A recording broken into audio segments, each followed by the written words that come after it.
Pasca pembongkaran bangunan liar beberapa waktu lalu, Pantai Bingin di Desa Pecatu, Kuta Selatan akan ditata kembali. Tidak tanggung-tanggung, pemerintah Kabupaten Badung menganggarkan 20 miliar rupiah pada APBD tahun 2026 untuk mengubah wajah Pantai Bingin menjadi destinasi wisata baru.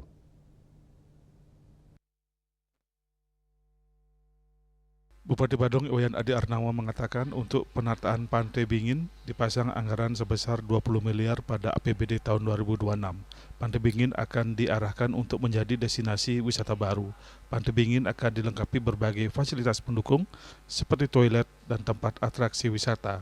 Namun untuk penataan jangka pendeknya pihaknya telah meminta agar dibuatkan akses sementara ke pantai untuk bisa dilalui wisatawan dan masyarakat.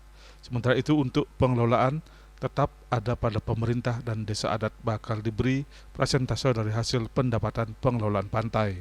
Langkah penataan Pantai Bingin dilakukan setelah turun langsung bersama OPD teknis untuk melihat mendengar aspirasi warga setempat dan menyaksikan langsung apa yang semestinya yang akan dilakukan di Pantai Bingin.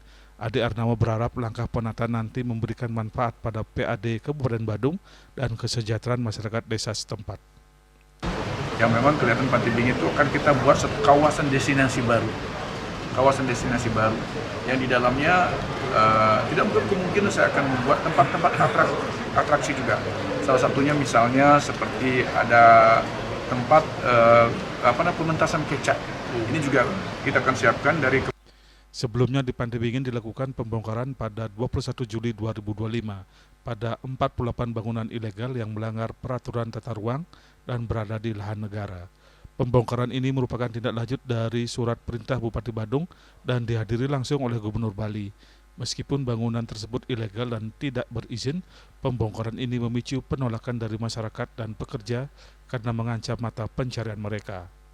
Yana, Bali TV.